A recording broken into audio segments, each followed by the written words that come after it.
Uma visão fantasmagórica que surgiu há 100 anos.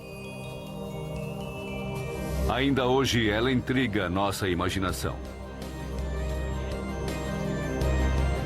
Ele veio da Transilvânia, impelido por um apetite insaciável por sangue e uma predileção por mulheres jovens. Seus filhos assumem diversas formas. Alguns são vampiros por uma noite. Outros são vampiros de verdade. E alguns são vampiros por eras seguidas. Drácula. Drácula persiste mais de um século após sua criação. Quando o escritor irlandês Bram Stoker terminou o livro em 1897, achou que tivesse escrito uma boa história de terror na tradição gótica. Talvez uma excelente história, mas Bram Stoker havia criado muito mais que um monstro memorável. Ele havia criado um ícone.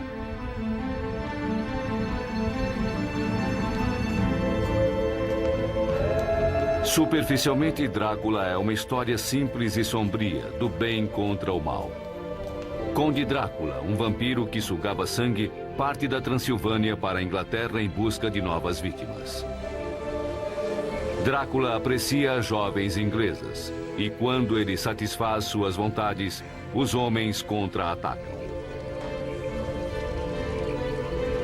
É a luta do sobrenatural contra o mundano, do devasso contra o virtuoso. Um nome se destaca como a síntese do mal. Eu sou Drácula. Drácula cravou os dentes na cultura popular como nenhum outro monstro, antes ou depois dele. Drácula tornou-se um dos personagens de ficção mais abrangentes do século XX, talvez por ele poder ser todas as coisas para todas as pessoas. É uma espécie de político. Ele representa tudo aquilo que queremos e tudo o que tememos ao mesmo tempo. Desde o clássico de 1922, Nosferatu, até Bela Lugosi e Christopher Lee, Drácula foi inspiração para muitos filmes. O Príncipe das Trevas. Eu voltei para destruir você! É inútil resistir a ele. James Hart escreveu o roteiro para o filme de Francis Ford Coppola em 1992. Bem-vindo ao meu lar. O livro me impressionou porque era muito diferente de tudo que eu achava a respeito do Drácula. Havia erotismo, sexo, calor. Não era nada do que eu havia visto em filmes. Não era apenas um homem de smoking, era um guerreiro. E isso mudou as ideias que eu tinha de que Drácula fosse grosseiro, engraçado, ridículo e até exagerado. Parecia que ninguém havia lido o livro, que era excelente. Então eu comecei a dizer, vamos filmar Drácula? O livro começa com o jovem advogado inglês Jonathan Harker viajando pelas paisagens misteriosas do leste europeu. Um certo conde Drácula havia adquirido uma propriedade em Londres e Harker levava os documentos relativos à venda. Seu destino, o castelo de Drácula, na Transilvânia. Durante sua viagem pelo interior da Transilvânia, Harker escreve um diário no qual descreve as pessoas e seus hábitos. A impressão que eu tinha era de estar saindo do Ocidente e adentrando o Oriente. O dia todo viajávamos por um país pleno de belezas de todos os tipos.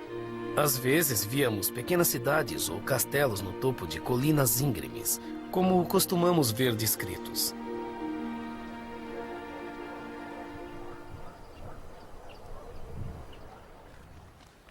Harker é o homem racional do Ocidente entrando num mundo de religião e superstição. Drácula! Moradores da vila descobrem para onde ele vai e pedem que ele não continue.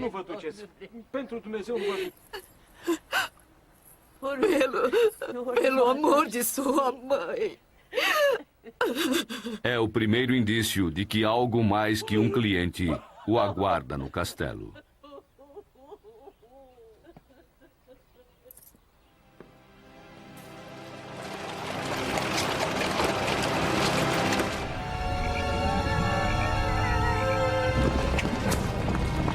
Ao atravessar os Alpes, Harker é levado na carruagem do conde, que some na noite.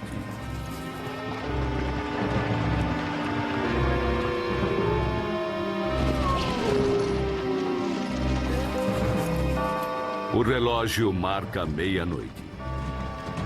A carruagem chega ao castelo.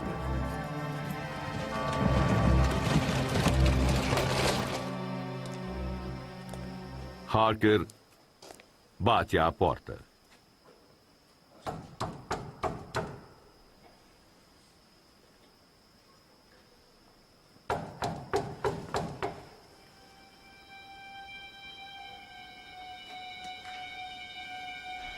Assim que Jonathan entra no castelo e inicia sua viagem rumo ao lado obscuro do ser humano, sua vida muda. Esse é o evento em torno do qual a trama se desenvolve.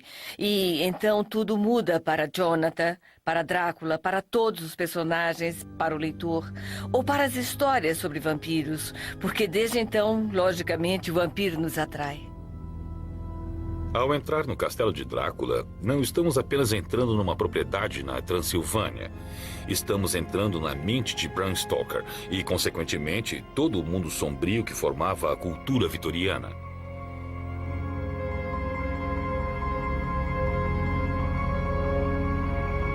Tudo aquilo que não era confessado à luz do dia, mas no contexto de um livro de terror vitoriano, podia ser mencionado impunemente. O livro é uma pedra de roseta das ansiedades vitorianas. Ansiedades sobre sexualidade, doenças, o novo papel da mulher, a nova teoria da evolução e a chegada de estrangeiros à Inglaterra.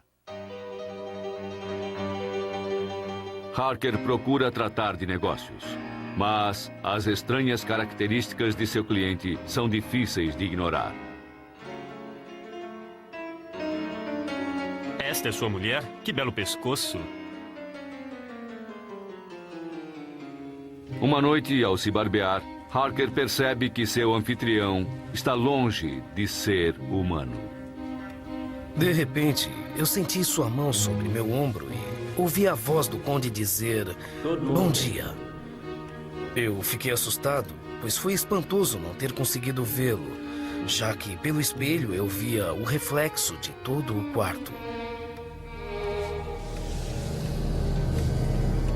Ele explora o castelo e faz mais uma descoberta perturbadora. O castelo é uma prisão e Harker é o único prisioneiro. Quando Harker, em busca de uma saída, percebe que o conde está adormecido, tem a noção das dimensões de seu aprisionamento. O conde Drácula é um vampiro.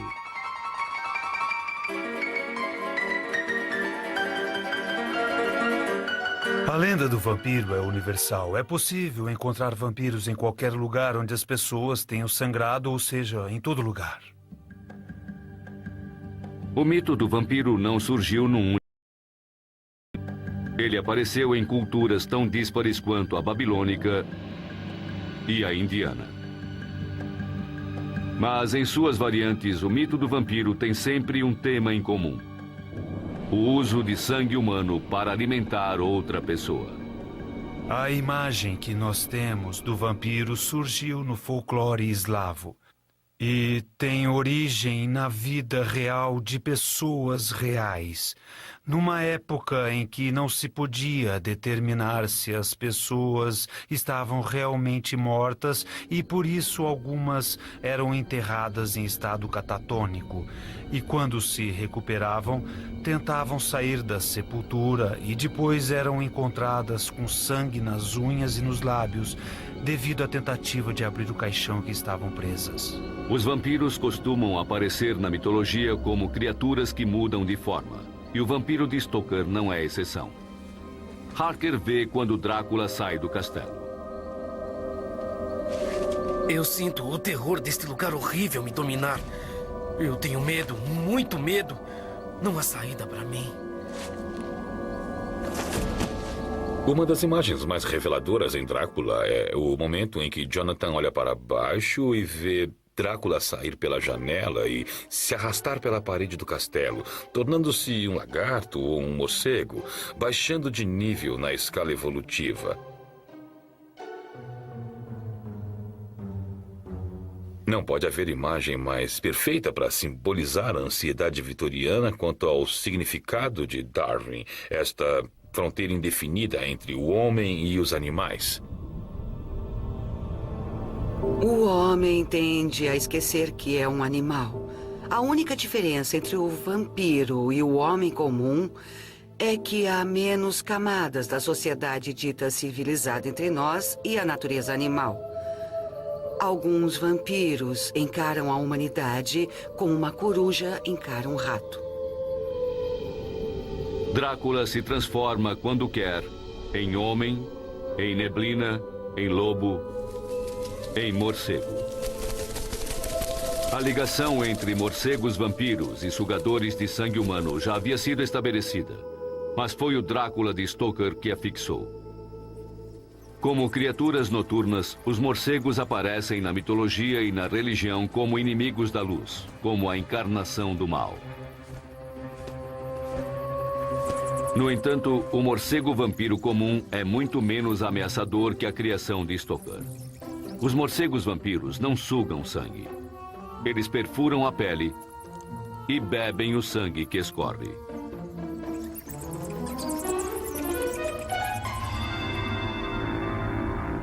Jonathan Harker deve temer muito mais os vampiros que frequentam o castelo de Drácula. Uma noite, ele decide explorar uma parte isolada do castelo. Drácula dizia para ele não entrar naquela sala, para ficar longe dela. É claro que Jonathan vai para a sala tentar descobrir o que está havendo.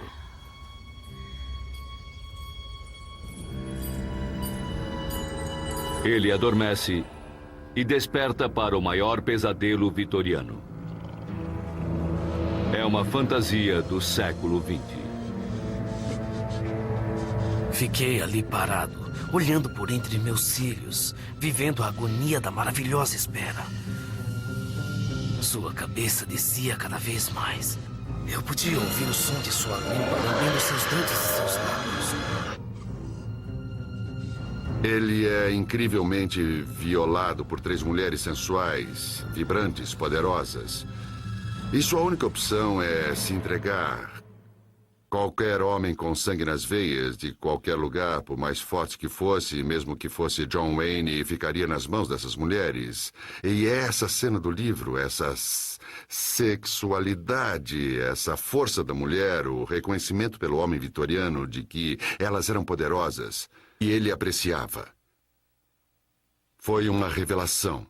E me fez ver que a sexualidade que permeava o livro era muito forte, sobretudo quando vista pela perspectiva feminina. Drácula entra no momento exato. Como ousam? Ele pertence a mim!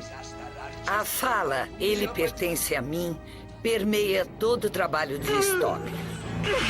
Trata-se de apropriação, de posse, de ter domínio sobre alguém. E Jonathan é o tipo de pessoa que é bom dominar, porque ele é submisso e dócil, faz aquilo que lhe ordenam.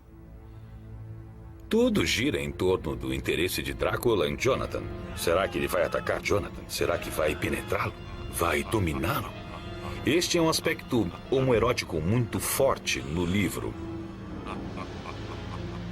Acho que podemos dizer que Stoker tinha muitas dúvidas quanto à sexualidade, à heterossexualidade ou à homossexualidade, ou pelo menos tinha dúvidas sobre suas relações com os outros homens.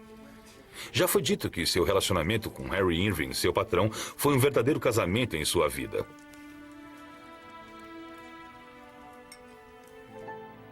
Esse relacionamento começou na Irlanda, terra natal de Stoker. Nascido em Dublin em 1847, Abraham Stoker frequentou a melhor universidade da Irlanda, Trinity College, em Dublin. Ele cortejava uma moça da cidade, a jovem e linda Florence Balcom, uma das mulheres mais cobiçadas de Dublin. E ela aceitou casar com ele. Depois, Stoker se lançou a uma nova conquista.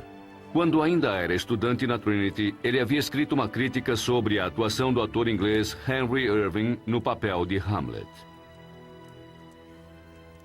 Irving convidou Stoker ao Hotel Shelbourne para que eles conversassem. Irving decidiu recitar o que era comum naquela época. Segundo Stoker, ver isso proporcionou a ele imenso prazer. E ele ficou histérico e, sabe como é, desmaiou ou quase. Sobre o encontro, Stoker escreveu: Foi o encontro de duas almas. Naquele momento, começou uma amizade tão profunda, tão íntima e tão duradoura quanto seria possível entre dois homens. É uma cena de amor, como duas pessoas que se... Não duas pessoas, mas uma delas que se apaixona imediatamente pela outra. Ele simplesmente desmaia, não é uma reação incomum no encontro com uma pessoa importante. Stoker chegou a cancelar sua lua de mel e levou sua esposa para Londres, onde se tornou gerente comercial do teatro de Irving, o Lyceum. Os dois se tornaram inseparáveis. Após as apresentações, eles ofereciam jantares lendários, nos quais as conversas avançavam pela madrugada. Florence e o filho do casal, Noel, ficavam em casa. Irving se recusava a dividir a atenção. Stoker idolatrava Irving. Tinha adoração por ele, era pago para adorar Irving. Tudo se resumia a Irving, mas não acho que fosse uma relação íntima. Irving sempre dava as ordens. Era seguramente um relacionamento quase militar. É possível até imaginar o Teatro Lyceum como o castelo de Drácula, onde Stoker fica preso durante décadas à disposição de seu vampiro pessoal, que tomava a forma de Henry Irving. Um personagem no livro de Stoker reflete sua devoção escrava a Irving. Seu nome é Renfield e seu mestre é o Conde. Em seu quarto no manicômio na Inglaterra, ele aguarda o chamado de Drácula. Renfield tem sede de sangue. Moscas e aranhas satisfazem suas necessidades, por enquanto. Drácula prometeu a ele suprimentos maiores. Quanto mais Drácula se aproxima, mais aumenta o apetite de Renfield. Sangue! Sangue! O Conde fez uma promessa a Renfield. Senhor e mestre, conceda-me a vida eterna. É um pacto com o diabo. Uma coisa que Stoker fez e que eu considero brilhante é que Drácula oferece uma promessa bizarra de vida eterna, oposta de Cristo. Cristo promete a vida eterna se você aceitar Deus. Drácula promete a vida eterna se você aceitar Satã. Como leitores e como espectadores do filme, nós sabemos que bem no fundo de nossas almas também gostaríamos de viver para sempre. Algumas pessoas acham que a relação entre Stoker e Irving era similar à relação entre Renfield e o Conde Drácula no livro, uma relação entre escravo e mestre. Stoker talvez tenha usado Irving como inspiração para criar Drácula. Mas talvez ele tivesse um candidato bem mais sanguinário em mente. Seu nome, Vlad, o Empalador. Sua terra natal, Transilvânia, Romênia. A Transilvânia fica bem no centro da Europa Oriental. É uma região de florestas escuras e montanhas irregulares. Aqui, castelos antigos tomam conta da paisagem. E cidades medievais parecem intocadas, como se o próprio tempo houvesse parado. Embora Stoker nunca tivesse visitado a Transilvânia, Ele havia lido a respeito de um tirano do século XV, conhecido como Vlad, o Empalador, ou Drácula. Vlad não empalava vampiros.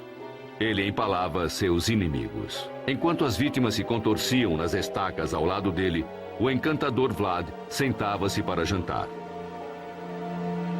Stoker havia lido sobre o histórico Drácula.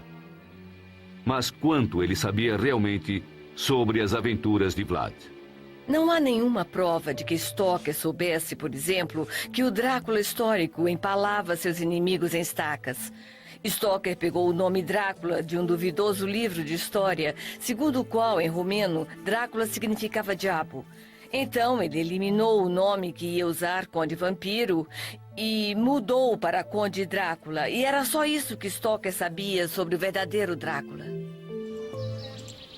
Até a queda do comunismo em 1989, o livro era proibido na Romênia.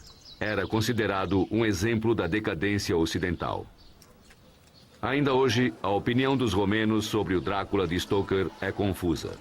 Vlad, o Empalador, costuma ser visto como um patriota. E Drácula, uma fonte de renda. Bem-vindos à minha casa. Por favor, sentem-se e comam à vontade. Peço desculpas por não acompanhar, mas eu já jantei.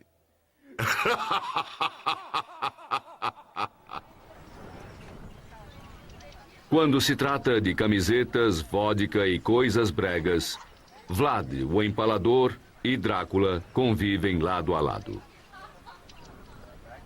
E os turistas vêm procurando ligações entre fato e ficção. Para eles, qualquer castelo é o de Drácula, mas nenhum deles abriga os desconhecidos horrores do mítico castelo de Stoker.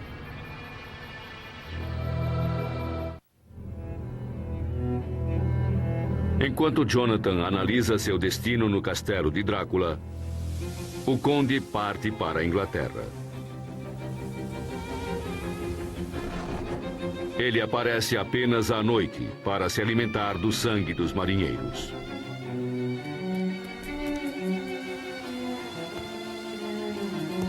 O navio que chega à Inglaterra não tem mais tripulação.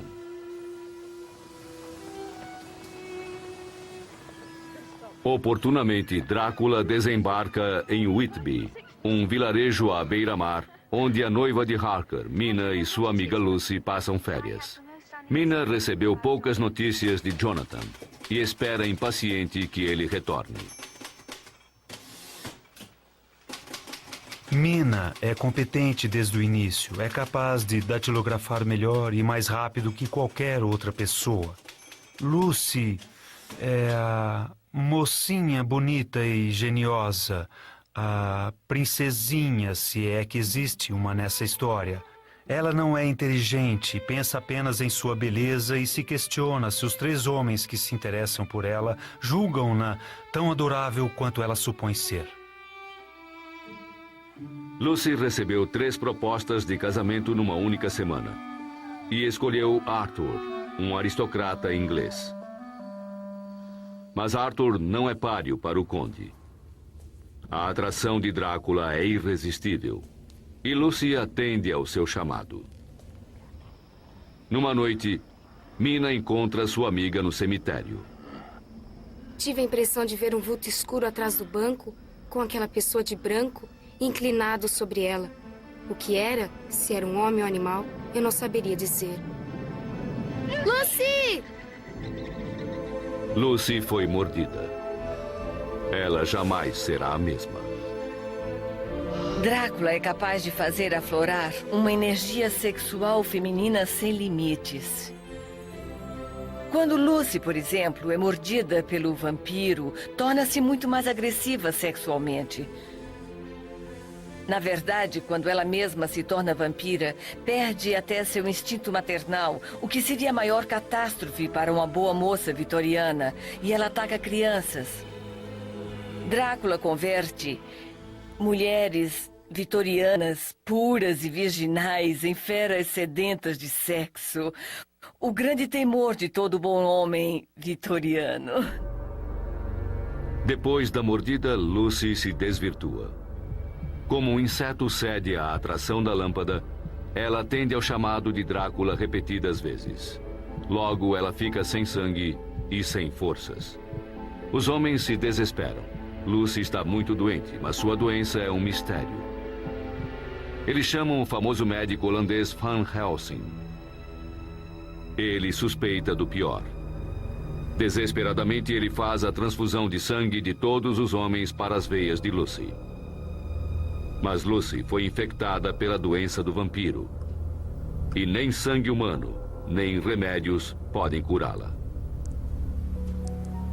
Se você observar, a questão é a contaminação do sangue e uma doença sanguínea que tem a ver com a sexualidade, sobretudo tornando as mulheres agressivas sexualmente.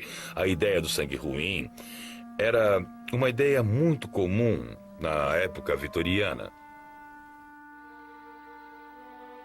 É uma atitude corajosa e desesperada. No final do século XIX, quando ainda não se conheciam os tipos sanguíneos, uma transfusão poderia ser fatal. Mas cada gota de sangue que os homens doam durante o dia é consumida por Drácula à noite. Cedendo ao inevitável, Lucy morre. Quando é vista novamente, está vagando à noite pelo cemitério, com um bebê no colo e com sangue escorrendo pela boca. Ela se tornou morta-viva, uma vampira. E sua busca por sangue não tem limites. Quando você toma o sangue do coração do vampiro, você se torna um deles. Deixa que o sangue entre em suas veias, assim como bebemos o sangue de Cristo no sacramento. Não há nada de estranho nisso. Acontece uma vez por mês na igreja. É a proximidade entre o vampiro e o sangue que cria essa força mítica. O sangue é o maior símbolo humano. Ele significa a própria vida. É a força da vida. Ver sangue também representa a morte. Representa todas as nossas emoções e nossas paixões. Sexualidade e ira. Representa nossos elos com o passado distante. O sangue de Drácula agora corre nas veias de Lucy. Ela está ligada a ele eternamente.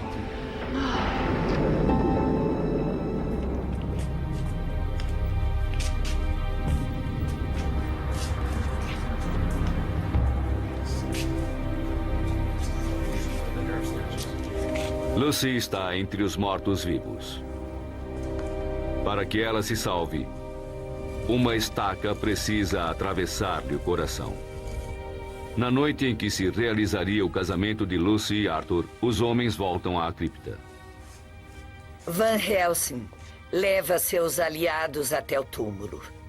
Eles estão convencidos de que Lucy é uma vampira. Ela é vista vagando, vampirizando crianças. Então, eles fazem orações e leem a Bíblia. E Arthur, que seria seu marido, crava a estaca num movimento autoritário. Ele se torna esse grande Deus que palpita dentro dela. E todos dizem que não passa de uma visão fantasiosa típica de uma lua de mel vitoriana. Então cortam a cabeça dela e enchem sua boca de alho. É uma cena muito assustadora porque, obviamente, faz qualquer mulher pensar numa violação coletiva. Ou mesmo numa espécie de mutilação cirúrgica da mulher que eles justificam com a espiritualidade fazendo as orações. Será abençoada a mão que der os golpes. Não. Van Helsing é filósofo, médico e advogado. O Dr. Seward é médico e Arthur é um lord inglês. Juntos, eles representam todas as ocupações em ascensão e fazem uma lavagem cerebral entre eles. Usar uma estaca para destruí-los é uma coisa bastante máscula. Cravar Uma estaca em alguém é a humilhação máxima, a maior punição e também é uma imagem sexual.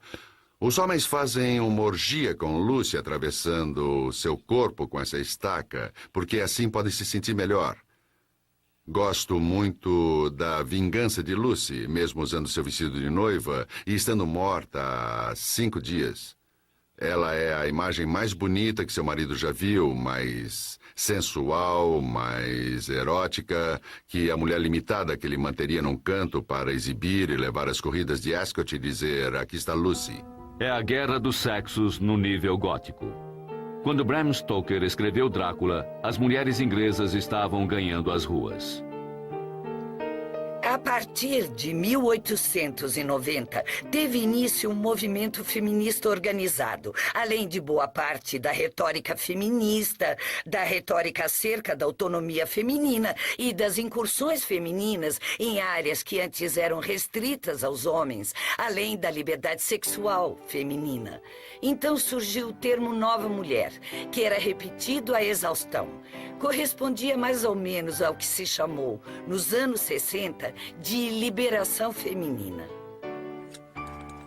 Como muitos outros homens vitorianos de classe média, Bram Stoker não confiava na nova mulher.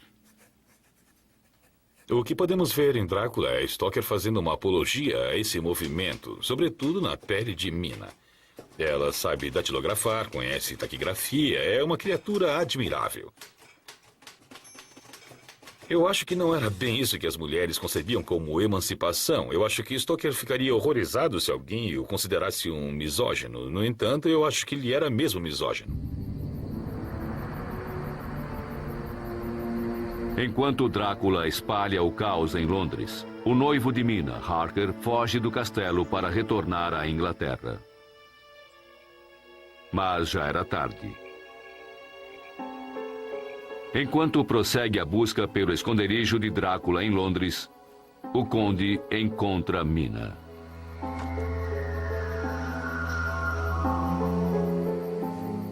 A névoa foi ficando cada vez mais densa, com o vapor branco da água borbulhante. As coisas começaram a girar na minha cabeça, assim como aquela bruma girava na sala. Mas no meu sonho eu devo ter desmaiado, porque tudo se tornou escuro. O último esforço consciente da imaginação foi me mostrar um rosto lívido inclinado sobre mim em meio à bruma. É preciso ter cuidado com esses sonhos, porque eles nos podariam a razão se fossem muitos. Noite após noite, Drácula sorve as forças de Mina. Até que uma noite, os homens entram no quarto e veem Drácula. Ele está na cama com Mina. Jonathan está inconsciente ao lado dela. Drácula abre seu peito e, conforme o sangue escorre, obriga Mina a bebê-lo. A atitude dos dois lembra muito uma criança empurrando o focinho de seu gatinho para dentro de um pires com leite, forçando-o a beber. Quando você toma o sangue do vampiro, se for mulher, é como um elixir e você se torna uma pessoa radiante. Sua pele fica corada, você tem energia e pode dar ordens aos homens. O apelo de Drácula sobre as mulheres é muito grande. James Hart lembra a noite em 1977 em que viu Frank Langella no papel de Drácula seduzindo Mina no palco.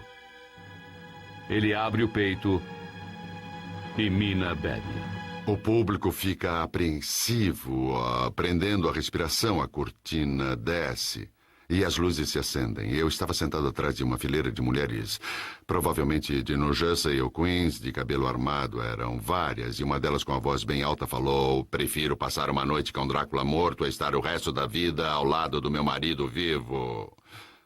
E eu disse: uau! E essa é a força de Drácula. Os homens empunham espadas, armas, crucifixos e estacas. As mulheres vestem suas camisolas mais sensuais. No livro, os homens precisam salvar Mina da vida eterna como vampira. Está iniciada a corrida. Para os leitores vitorianos, era uma cena gótica clássica. Homens de moral inquestionável perseguem o monstro mau e devasso. Mas hoje, muitos leitores preferem Drácula aos seus carrascos. Ele é exótico. Eles são comuns. Entendido. Ele foi amaldiçoado, precisava se alimentar do sangue dos vivos e sua vida era cheia de conflitos. Ele é um personagem trágico e as pessoas têm pena dele e sentem ódio ao mesmo tempo. Isso é emocionante. Eles se intitulam vampiros, mas caçam em boates muito mais que em cemitérios. Pra mim, esse mundo vampiresco é divertido. Derrubamos tabus, somos diferentes, somos nós mesmos. Posso repudiar o mundo normal, posso deixar para trás o trabalho e o estudo. E posso ser assim. Não preciso ser como homens e mulheres comuns. O jeito de viver dos vampiros é uma expressão limitada de liberdade. É fazer o que você quiser quando tiver vontade. Nós não somos maus, somos amistosos e não mordemos. Toma! Eles se intitulam vampiros, mas muitas coisas mudaram desde a época de Drácula. Os caninos, por exemplo. Por $85 o par, qualquer um pode usá-los. O vampiro, que antes era considerado a encarnação do mal, foi reinventado como um símbolo da alienação.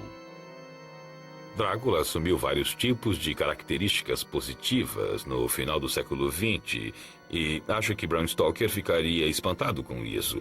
Essa ideia de que Drácula é um modelo que deve ser imitado faria Bram Stoker pensar em que mundo tinha vindo parar. Os vampiros modernos têm menos restrições do que o do século XIX. Drácula vivia com medo de alho, de cruzes e da luz do dia. E para piorar as coisas, ele só podia dormir sobre o solo da Transilvânia. Então, levava caixas de terra com ele e as escondia em lugares estratégicos. A terra é a chave para a sobrevivência de Drácula na Inglaterra. Se os homens destruíssem seus refúgios, o conde precisaria voltar para a Transilvânia. Quando eles localizam as caixas, Van Helsing esteriliza a terra, abençoando-a com hóstias. Ele compara a luta contra o vampiro à Guerra Santa.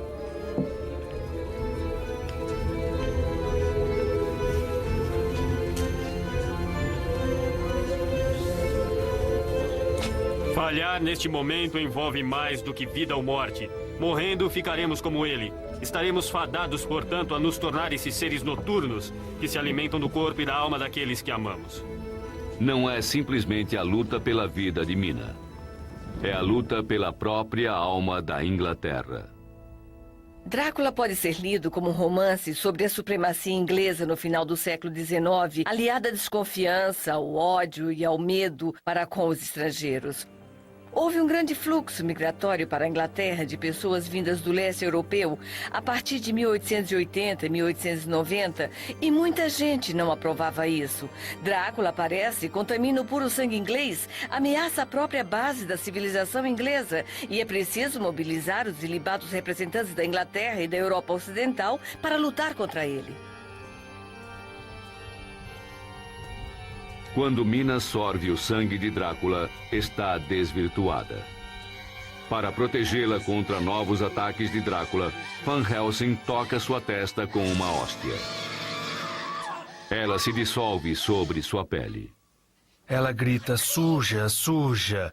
É uma referência à Idade Média, quando os leprosos usavam sinetas no pescoço e, ao passar, tinham de gritar sujo, sujo. Ela se sente excluída da condição de humana. É um momento muito comovente. Mina foi contaminada pelo sangue do vampiro. Mas os vitorianos estavam preocupados com uma outra, mas também ameaçadora doença: a sífilis. Em Drácula, Stoker criou uma metáfora para essa epidemia. A sífilis tornou-se a praga do vampiro. A sífilis era a AIDS da época vitoriana e eu não acho que seja coincidência que a epidemia da AIDS tenha vindo neste momento extraordinário de ressurgimento da literatura e dos filmes sobre vampiros. Mais uma vez surge a ideia de um contágio pelo sangue. Para expulsar da Inglaterra o sangue ruim, Stoker manda Drácula de volta para a Transilvânia. Os homens e Mina vão atrás dele. Stoker, como se fosse um grande produtor de cinema ou diretor, organiza a perseguição de modo a haver 3 vetores de interesse: o Coche, os Cavaleiros, Mina e o Dr. Van Helsing. Os 3 se dirigem ao castelo de Drácula. O sol está se pondo e os lobos estão uivando.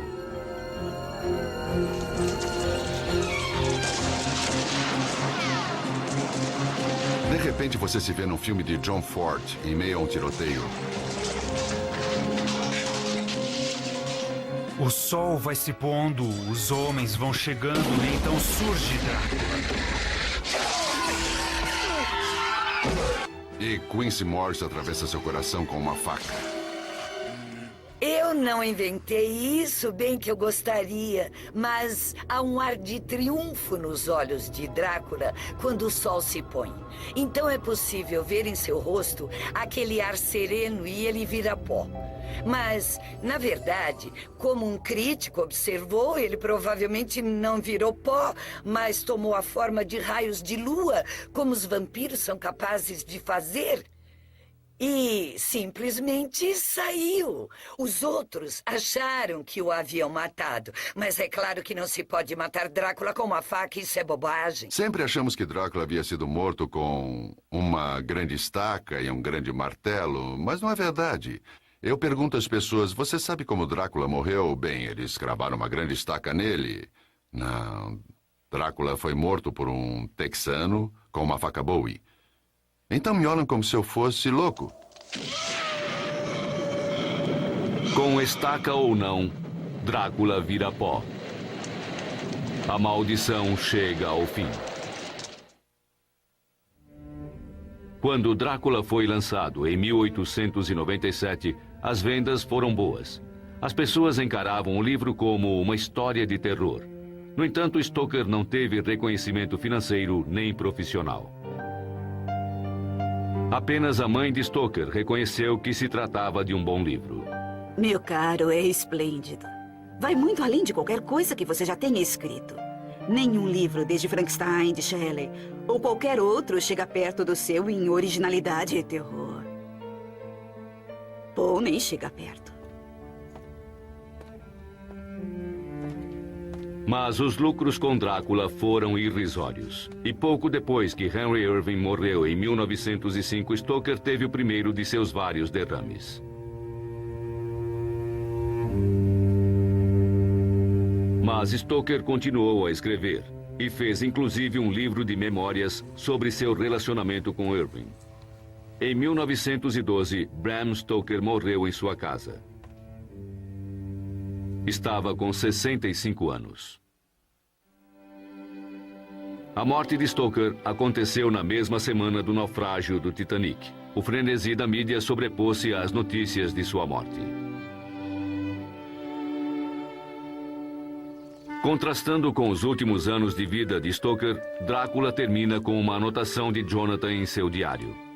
Anos após a épica batalha contra o Conde, ele volta ao castelo com Mina e eles levam seu filho, Quincy. Era quase impossível acreditar que as coisas que havíamos visto com nossos próprios olhos e escutado com nossos próprios ouvidos fossem verdadeiras. Todos os traços do passado haviam sido apagados. Será mesmo? É claro que o bebê Quincy deveria ter nas veias o sangue dos homens valentes que enfrentaram o vampiro. Mas sua mãe, Mina, bebeu o sangue de Drácula, que por sua vez bebeu o sangue de Lucy, que recebeu o sangue do Dr. Seward, de Van Helsing e de Arthur e Quincy Morris. Na verdade, a criança carrega o sangue de todos eles, exceto do pai, Jonathan Harker. Então tenho certeza de que o bebê é um vampiro. Quer tenha reencarnado como o bebê Quincy ou renascido em infinitas adaptações cinematográficas, Drácula continua vivo. A cada novo filme, a cada nova geração, Drácula pode mudar e proporcionar aquilo que você deseja. Ele sabe entreter as pessoas e tem feito isso conosco há um século. Acho que vai continuar fazendo isso por mais um século. O Conde Drácula vai viver mais que todos nós, vagando por nossos pesadelos, revelando nossos mais secretos temores e nossos mais profundos desejos.